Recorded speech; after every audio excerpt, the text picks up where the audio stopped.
Thanks, Les Corna, and Minister, I wish you well in throwing your hat into the ring. And to Minister Ryan, while I often had many a chat with him over there for 4 years, from 16 to 20, and I could talk to him very well, get on sound. I mightn't agree with his policies. We'll put a separate line, but in the political thing, as we just say in the country, between the man and the ball, I want to wish him well as well. Minister, I listened to you yesterday on the radio, and you talked about it was being referred to about rural Ireland, and you said, yeah, the Greens have to listen to people and get in contact with rural Ireland. And I'll tell you a little story. My kids were out in what you would call the sticks in the countryside, and there was no big crash facilities them times. And thankfully today there is. But I have a grandchild at the moment, and when they put their name down, they have to wait a year or 18 months in most places now, because the facilities, while there are great facilities around the country, they're not always available straight away, or you could be 18 months waiting. And I go back to my own children. What happened was, there's a neighbour or someone up or down the road that facilitated a husband or a wife to be able to go to work, because if that wasn't there, and if they didn't do that, you were left in a situation that one of the parents would have to stay at home. And when you talk about listening, I remember them kids that go over every day. They'd go out in a puddle of water, they'd come in, and the way they were minded, ourselves mightn't mind them as good, to be quite frank about it. They integrated into a family. Other people had children as well, and they integrated into a family, and they were all one, and they were minded. Each one of them minded each other.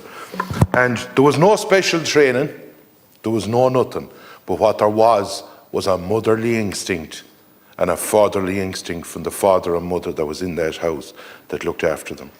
And they minded them as good or better than if they were their own. And what we are doing now, and this is why I ask you to listen, there was, under this legislation, or the legislation before this, there was an exemption, I think off the top of my head, up to 4 children could be minded, and you didn't have to register. Or you could have 3 youngsters and 3 bigger ones. And what we are doing now is that we are going, and I've talked to people around the country. I know family members can do it, but Ireland is a bit changed now. One time ago, there was a granny in a house. There was a granny that had mind the kids, or there was someone of the family that might be at home. But Ireland, and especially rural Ireland, has changed an awful lot, that everyone has gone working, and that's a good thing. And it's given the opportunities to both men and women to be able to go to work. But the problem is now that we could know someone down the road or up the road, they're not going to be interested in doing it anymore. I've talked to so many people. This morning I talked to a woman in Roscommon who's at it all her life. Do you know what she said to me? I know that there's a transition, 3 years you're talking about. They're going to walk away from it. And what are we going to have then? We're going to have a situation where in Ireland what we do is we go from hero to zero. We have to go full pell-mell or nothing. We can never do middle of the road stuff and bring a happy medium. Because no parent, always remember this, when you bring your kids to somebody near you or up or down the road that's minding children, they make sure that that person is looking after their kids well. They are confident and make sure that those kids will be. You don't give your kids to somebody unless you're sure that they're going to be sound. And big creches are a different ball game because you have a lot of staff in and all of that. But where you have a small number of children, be them very young babies or up to play school or time, it's a totally different ball game. And what we will end up doing, and you can talk to the people involved, in most types of society at the moment, or in most scenarios, I see it, and I'll give you the example. In water one time, the likes of me could tender for a job. But now, with Irish Water, you have to have 10 million of a turnover, or 1 million of a turnover. If you look at all the different procurement type systems, it's all big guy. I don't know, is it the EU that's driving it or who's driving it? But what we are doing in this, we are going to take out the person that was locally doing the job, and by the way, they have no problem with Garda Vitten. Everyone, no problem whatsoever with Garda Vitten. But if you read into the legislation, technically, you are not, if someone came into the house, technically, they're not supposed to be. If someone came in visiting for a mug of tea, like they do in rural Ireland, and the kids were there, they're actually not supposed to be anywhere close to them. Second of all, if you went out to the clothesline to bring out the washing, if you read the legislation, you're actually not supposed to leave at any stage, or the person has to be the trained person, or the person that's looking after them. And it's just madness. It's civil service gone mad again with regulation, what we're doing. It's trying to bring in the same rules for the creche that there's 100 kids in as what there's 3 in. And people that do this type of work, they will not fill the paperwork or go through that. They're just going to get out. That's it. If we wanted to think outside the box and we said, well, what would help parents? As I said, nobody has a problem in making sure that they're Garda Vitten. Not one. But why don't we just say, well, if they're being minded by someone up or down the road, we give a bit of a tax credit to the parent. Or if they're going to the creche, then they get the other system. And we make sure that we facilitate all sides, because there's a few things that's going to go wrong here. If I think there's something like 6,000 or 6,500 children being minded in, not the creches, in the small setups where they might be minding 1 or 2 youngsters. And there's about 6,000 of them, is my understanding, being minded by 2,800 or 3,000 people. So it's about 2 for everyone. And if if they leave what they're at, and by all signs they will, we will end up that we will put pressure on a system. And I know you have done a good bit, in fairness, I give you credit for the help you have given the likes of the creches and all of that. I'm not here to castigate someone, but we need to listen to what's going on.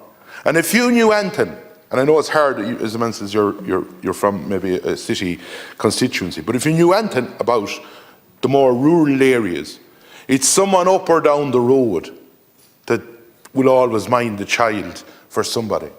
I know that relations can do with parents. Or I have a grandchild. He comes to the house regular. He'd be picked up from the creche or whatever. He finally got in. But you have to be able to, those people, and especially you're not even thinking of shift work and different types of work, for the simple reason, the local person down the road, if you were off this week, no problem, the child isn't going over. If you were doing a night shift, they'd oblige you. That's the flexibility we have with those people. And what we are doing, the exemption, that's the one part of it, Minister, I would ask you, to leave the exemption in. I'm only saying for up to 4 kids, that's all I'm saying, no more. If it gets bigger, that's it. But what I'm saying, you need to do that the way it facilitates younger couples who are trying to pay off mortgages, who are trying to maybe get a child in. You could be 6, 8, 18 months waiting to get a child into a creche.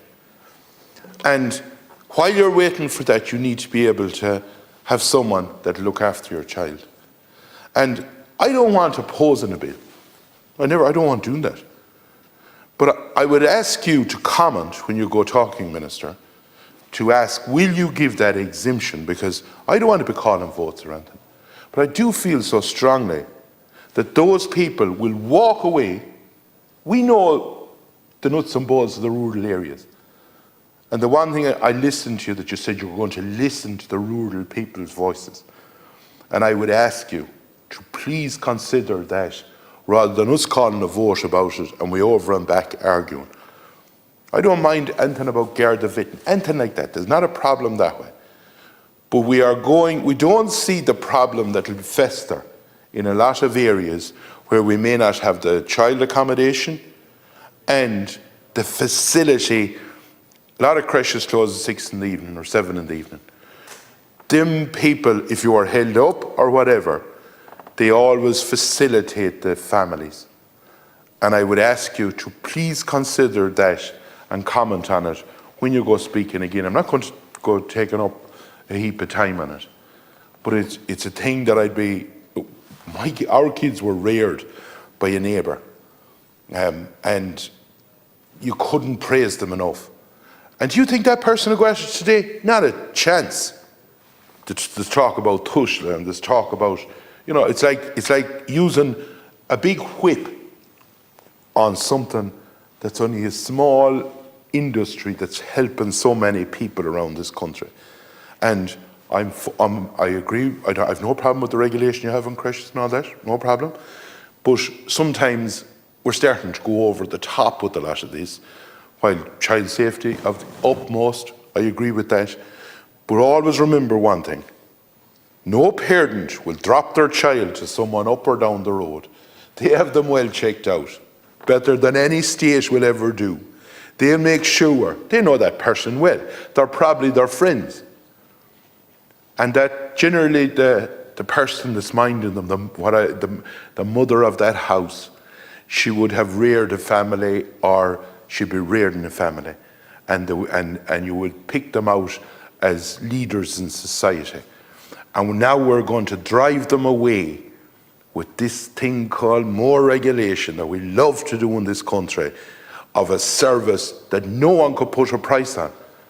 It's not like, no, you cannot put a price on the flexibility of someone doing things like that for you. Sometimes I didn't even pay them, to be quite frank about it, because they bring I remember they bring the kids and they'd buy them a jumper or a trouser, or they'd have a Christmas to give them everything, and they'd be feeding them, and they'd be like, no one can put a price on a happy little home like that for them kids. And now we are going, and we're going to try and regulate them out, because it's the fear is the big thing. And they're not being listened to. You'll hear the story that there was 3 or 4 representatives or whatever. But we're often on committees and stuff, and we often expressed our thing, and you'll hear back, well, such one was on it and such one. But it drives on in the same direction. And as Minister, I am asking you to leave that little bit in it, the way that we can continue with those great people that are, and hopefully, if in the future will continue to give us that service, especially in the rural areas and the smaller towns. And if this regulation comes in the way it is, or this legislation, we will end up that we will lose them people, and we'll have lost another part of the fabric of our society because of what? Regulation again. Thank you very much.